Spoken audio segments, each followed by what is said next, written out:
사실은 21절부터 이제 시작이 되는 본문입니다. 거기 보면은 이제 22절 회당장 중 하나인 야이로라는 이가 그렇죠. 와서 예수를 보고 발아에 엎드려서 간곡히 구하여 이르시되 내 어린 딸이 죽게 되었사오니 오셔서 그의 손을 얹으사 그로 구원을 받아 살게 하소서 하거늘 그랬어요. 회당장인 걸 알고요. 그 이름은 야이로라는 회당장이죠. 근데 보니까는 딸이 죽게 되었다 이렇게 했습니다. 그렇죠? 어린 딸이 죽게 되었으니 아버지로서 얼마나 마음이 아프고 그렇죠? 얼마나 절박하고 얼마나 심각하겠습니까? 그래서 아마 소문으로 들었겠죠. 예수님께서 죽은 자를 살리시며 때로는 오병의 기적도 아마 들었을 것 같고 가나의 혼인잔치 얘기도 아마 소문으로 들었던 것 같습니다. 그러니까 예수님께 달려와서 지푸라기도 구하는 심령으로 내 딸 위에 손을 얹으면 그로 구원을 받아 살게 하소서 하거늘 그랬습니다. 딸을 살릴 수 없는 안타까움 때문에 그런 절박함 가지고 예수님께 나왔던 것을 여기 보게 되어집니다. 하나님이 사실 우리 삶 속에 이 절박함이라는 거 제가 가끔 말씀드리지만 이 간절한 소원을 가지고 예수님께 나오는 건 너무 좋은 거예요. 근데 평상시 아무 일이 없으면 이 야이로가 나왔겠습니까? 절박했으니까 예수님께 나왔죠. 그래서 때는 하나님께서는 절박함을 일으키셔서 우리가 하나님께 대한 간절한 마음을 갖고 나오게 하실 때가 있습니다. 우리 모두 마찬가지예요. 인생의 한계를 만나고 어떻게 할 수 없는 그런 안타까움이 있을 때 우리는 지푸라기를 구하는 심정으로 그때 우리는 하나님을 찾게 되어지죠. 전도하다 보면은 이전에 교회 다니다가 안 다니는 사람들이 참 많아요. 어저께도 한 분을 놀이터에서 만났는데 뭐 나이는 거의 뭐 80 중반 되신 것 같은데 80 좀 안 됐겠다. 근데 교회를 열심히 다니시다가 어떻게 하다 보니까 자녀 키우다 보니까 안 다닌대요. 그러면 보통 사람 같으면은 그 복음을 이미 들었고 이전에 오래전에 다녔기 때문이라도 생각날 텐데 벌써 얼굴이 깜빡해져 있어요. 그 절박함이 없어요. 절박함이 없어. 그래서 그걸 보면서 사람들 안에 우리 안에 참 자기 영혼에 대한 그 어떤 이 갈증과 절박함이 참 없다. 그분이 만약에 돌아가시면 어딜 가는지에 대한 이 부분이 절박함이 없어요. 그냥 오늘 하루 그냥 살고 편안하게 즐기다가 가면 그만이라는 그런 안일함들. 그걸 보면서 마음이 안타까움을 금할 수 없습니다. 사실 우리 믿음이 어저께도 얘기했죠, 그저께도 얘기했죠. 우리 마가복음 2장에 보면 그 안진뱅이를 그렇죠 데리고 와서 지붕을 뚫는 그 절박함. 상식으로는 이해할 수 없고 납득하기 어려운 것을 예수님은 우리를 믿음으로 보시는 거예요. 제가 어저께도 전도 모임이 목사님들 모임이 있어가지고 갔다 왔습니다. 근데 한 분이 정말 전도 잘하는 목사님이 저랑 같이 산기도를 다녔던 목사님 계신데 어저께 그러더라고요. 정말 상식을 깨는 거예요. 그러면은 교회 안 가면은 안 나오시면 이렇게 아마 바로 쫓아가서 어느 집이든 아마 이렇게 문을 두드리고 문을 열어오면 그냥 들어간대요. 그냥 그 집에 그냥 들어가 버린대요. 세상으로는 그렇게 하면 안 되죠. 무단 침입죄라든가 가택 침입죄라든가 뭐 상식으로 보면 그건 무례하죠. 무례해. 근데 나중에 그 영혼이 나온다는 겁니다. 그러니까 하나님이 우리가 얼마나 영혼에 대한 절박하고 간절한가를 보시는 간절한가. 목회도 똑같아요. 목회도 진짜 그런 것 같아요. 목회도 간절히 전도하면요 돼요, 진짜. 제가 전도 안 해봤겠습니다. 전에는 제가 간절은 했는데 절박하게 하진 않았어요, 솔직히 해서. 정말 절박한데 사실 또 간절하게 그렇게 열정을 가지고 나가진 않았어요. 오늘 주님이 보신 건 뭐냐면 우리가 얼마나 주님 앞에 간절한 소원을 가지고 나오는 걸 보세요. 수로보니의 여인도 그랬죠. 복나무 올라간 삭개오도 그렇죠. 보면 정말 주님에 대한 목마름과 이 절박한 마음으로 세상에 보기엔 무례할 정도로 하나님을 예수님께 나오는 자들을 주님은 무례하다고 보시는 것이 아니라 그걸 믿음으로 보셨대요. 믿음으로. 오늘도 절박한 가운데 나왔는데 사실 예수님께서 바로 가시진 않으셨어요. 그러면서 예수님께서 이제 35절 보니까 회당장의 집에서 사람들이 와서 그랬죠. 그러니까 아마 회당장이 아마 가족들이나 친지나 친구들이 와서겠죠. 회당장에서 이 회당장에게 이르되 그랬어요. 당신의 딸이 죽었나이다. 어째 선생을 더 괴롭게 하나이까. 그랬어요.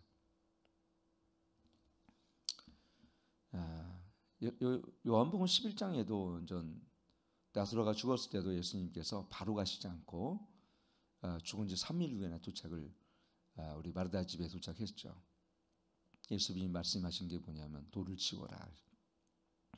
썩어 냄새가 나나이다 그랬어요. 그때 예수님이 뭐라고 말씀하시냐면 네가 믿을 때에 영광을 보지 않겠냐 이렇게 예수님께 말씀하셨어요.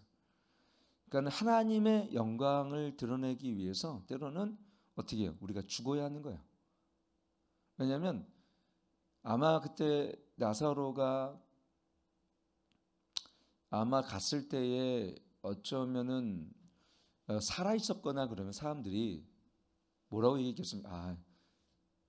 자연적으로 살 만큼 살 수 있는 힘이 있으니까 살았겠지 이렇게 얘기합니다. 제가 기도하고 이렇게 나오면 사람들이 뭐라 하냐면 어저께 병원에서 참 약을 잘 줘줬어요 이렇게 얘기하는 사람들이 많아요. 참 같은 얘기하더라도 하나님께서 우리를 믿음으로 고쳐주셨어요. 이게 아니라 병원에서 약을 잘 줘줬으면 낫답니다. 참 저도 상실감이 오고 하나님은 어떠실까 하는 생각이 우리를 하나님께서 이렇게 그래서 내가 가끔은 그런 생각이 들어요. 절박한 사람들 아니면 잘 기도를 안 해줘 솔직히 어떤 때는 이분이 그냥 한번 기도나 받으러 와야지 하는 사람은 저도 잘 안 해줘. 옛날에는 해줬는데 요즘에는 제가 아주 절박하지 않으면 하나님을 믿는 믿음으로 또 어떻게든 절박한 마음으로 오면 괜찮은데 그냥 누군가에 끌려서 어쩔 수 없이 오잖아요. 그러면 절박함이 없어요. 그래도 하나님께서는 고쳐줄 때가 있어요. 그래도 하나님께서는 그 영혼을 구원하시기 위해서 고치실 때가 있어요. 근데 고쳐주셔도 그런 영혼들은 솔직히 얘기하면 구원을 받지 못해요. 왜 그러냐면 하나님 고쳐줄 때는 믿음이 없어요. 그 믿음이 없어요. 절박하지 않기 때문에. 오늘 이 말씀에도 보면 예수님께서 뭐라고 말씀하시냐면 36절 같이 읽겠습니다. 예수께서 그 하는 말을 곁에서 들으시고 회당자에게 이르시되 두려워하지 말고 믿기만 하라 하시고 두려워만 하지 말고 믿기만 하라 하시죠. 결국은 지금 그 순간에 두려워하지 않을 사람이 어떻게 있습니까? 지금 딸이 죽었다고 방금 소식을 들었는데 두려운 정도가 아니라 하늘이 무너지는 것 같은 그런 슬픔이 있는 거죠. 그렇죠? 얼마나 아무리 정말 예수님께서 오병이어 기적과 아니 다른 가나 혼자한테 기적을 일으키신다 하더라도 지금 상황은 상황인 거예요. 그게 오는 인간의 연약함 때문에 오는 충격들이 그것도 죽음이란 것은 엄청난 충격이에요. 그것도 작은 사랑하는 딸이 죽었으니까 이름할 수 없죠. 그 어린 딸이 눈에 넣어도 아프지 않은 정말 눈에 넣어도 아프지 않은 딸 아니겠습니까? 얼마나 예쁘고 재롱을 많이 부리고 근데 그 딸이 지금 방금 죽었다는 그 소식이 들립니다. 근데 주님은 두려워하지 말고 믿기만 하라 말씀하세요. 이게 하나님 우리에 대한 예수님에 대한 마음이에요. 절박하고 정말 낭떠러지 같은 그런 한계를 만나고 정말 너무나 큰 슬픔 중에 있을지라도 두려워하지 말고 주님이 능히 우리의 문제를 해결해 주심을 믿으라는 그 말씀입니다. 정말 믿음 가운데 살아간다는 것은 바로 그거야.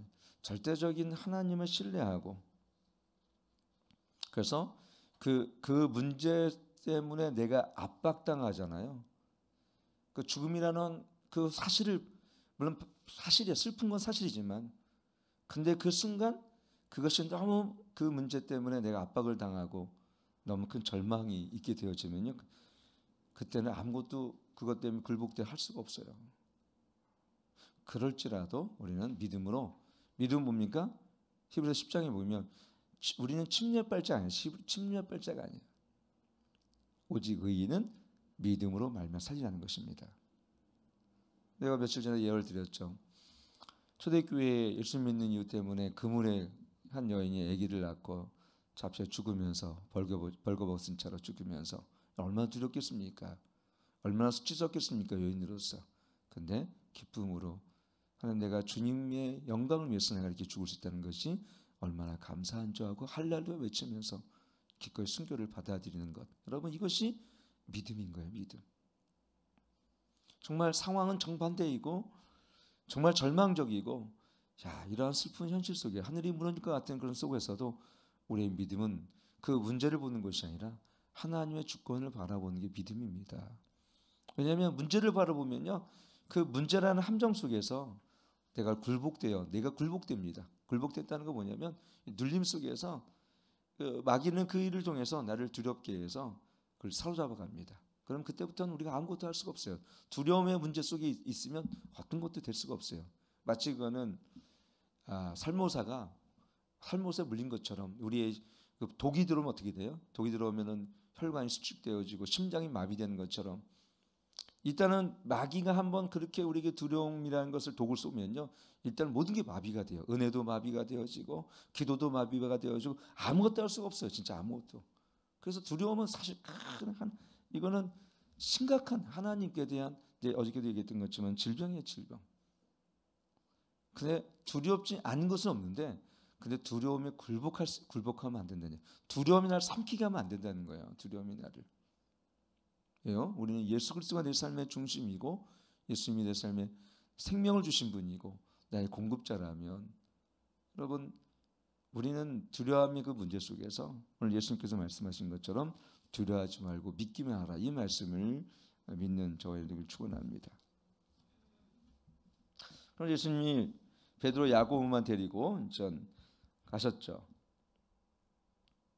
그러면서 뭐라고 그러냐면, 들어가서 너희가 어째 떠들며 우느냐, 이 아이가 죽은 것이 아니라 잔다 하시니 그랬습니다. 의학적으로는 아마 죽었을 거예요. 그렇죠? 숨을 안 쉬었기 때문에. 근데 우리가 우리가 만든 의학과 과학으로 환경을 해석하면 안 돼요.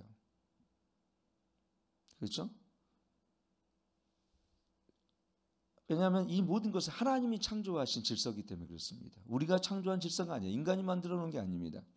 이 자연도 마찬가지예요. 하나님만이 등이 자연을 거스리게 하실 수가 있고, 기본 골짜기에서 여호사가 태양아 멈춰라 할 때 태양이 멈췄잖아요. 하나님만이 그 태양을 하나님이 창조하셨으니 멈추게 하셨을 분도 하나님이신 거예요. 하나님 생명을 주셨으니 이 생명을 다시 주실 분도 하나님이신 거예요. 그래서 아브라함이 이삭을 번제로 드리면서 어떤 믿음이었습니까? 죽이신 이가 다시 살리신 이도 하나님이시라는 걸 믿었기 때문에 이삭을 번제로 드릴 수 있는 것입니다. 그러므로 우리가 하나님에 대한 절대적인 믿음을 갖는 사람은 침륜에 빠지거나 낙심에 빠져서는 안 됩니다. 우리가 보는 상황이 불가능해 보이고, 이 야이로의 딸이 죽었다는 것은 이제 더 이상 해볼 수 있는 게 없잖아요. 요즘을 따지면 병원도 어떤 침도 어떤 거 신약도 해볼 수 없는, 그냥 완전히 죽은 상태예요. 더 이상 어떻게 해볼 수 없는. 하이드베커라는 아이리스 총재가 있습니다. 여자 목사님인데 모잠비크에 참으로 어린이 사역을 참 많이 하고 정말 가난한 모잠비크에서 교회를 참 많이 개척했던 분인데, 어느 날 순회를 하는데 홍수가 나가지고, 모잠비크 홍수가 많이 나니까 정말 먹을 것이 없고 정말 너무 그렇지 않아도 가난해 죽겠는데, 이제는 배에다가 이제 그들에게 먹을 거 싣고 전도하다가 어느 마을 현장에 도착했는데, 이분이 이제 막 전도하고 복음을 전하니까 추장 아들이 어린 아들이 홍수에 떠밀려 죽은 거예요. 시체는 부패돼서 거의 썩을 지경에 있었습니다. 그래서 그가 이렇게 얘기합니다. 당신이 전한 예수님께서 죽은 자를 살리셨다면 내 아들을 못 살리시겠습니까? 내 아들 위해서 살려달라고. 그러니까 너무 큰 충격이죠. 자기는 아니 병든 자를 치유해 본 적이 있지만 죽은 자를 살려본 거는 뭐 성경 외에는 없다고 믿었기 때문에 이 사람도. 근데 하도 간곡하게 부탁을 하니까 정말 그 아들의 소를 놓고 정말 간절히 이 하이디 웨이커 목사님이 기도했어요. 정말 그 아이가 살아났어요. 그래서 온 동네 추장뿐만 아니라 온 동네가 예수 믿게 되었어요. 근데 그런 건이 7명의 아이가 죽은 아이가 7명이 살아났습니다. 세상의 논리와 의학으로는 그가 죽었지만 그는 이 세상이 선포한 거고 하나님을 아는 믿음 안에서는 어떻게 됩니까? 설사 죽은 자를 부활시킨 성령의 능력이 여러분 죽은 자를 못 살리시겠습니까? 물론 하나님은 함부로 그런 기적을 일으키게 하시는 않으시겠죠. 생명에 관한 부분에 대해서는. 근데 그분이 7명, 내가 이 이야기를 읽은 게 벌써 15년 전, 20년 전이니까 지금 더 많은 사람을 전 일으키 새겼죠. 그래서 그분 책도 나왔습니다. 하이디 베이커라는 아주 유명하죠. 유튜브에 치면 유명할 겁니다. 저는 뭐 요즘에 잘 본 적이 없어서 그렇지만 오래전에는 그런 이제 사역을 제가 많이 사모했고 그런 분들의 이제 책을 많이 이제 읽었을 때니까 지금도 그런 게 나타납니다. 거기만 있는 게 아니에요. 죽은 자 살렸다는 이 기도의 능력은 정말 뭐 많은 선교사님들 있을 가운데 증거되어지고 그보다 더한 일도 일어나는 것을 많이 보게 되어집니다. 그러니까 우리는 세상이 보는 기준으로 이 상황을 해석하면 안 됩니다. 그러면 문제가 커지고 어떻게 되겠죠? 문제가 커지면 하나님은 우리는 너무 작게 하시는 거죠. 반대가 되죠. 하나님은 능히 하실 줄 믿습니다. 그리고 하나님을 경외하는 믿음이 높아질 때, 하나님을 경외할 때 그때 하나님께서는 일하십니다. 오늘도 마찬가지. 결국은 예수님께서 그런 달라디구마시니 그래서 내게 말하는 소녀야 일어나 하십니다. 소녀 곧 일어나서 걸으라. 나이가 12살이라 사람들이 크게 놀라고 놀라거늘 예수께서 이 일을 아무도 알지 못하게 하라고 그들을 많이 경계하시고 소녀에게 먹을 것을 주라 하시니라 그랬습니다. 생각해 보세요. 달라디구마시니 내가 내게 말하는 소녀야 일어나라 하심이라. 결국은 죽은 자를 살리시는 하나님 아들 예수 그리스도의 능력을 여기서 보게 되었습니다.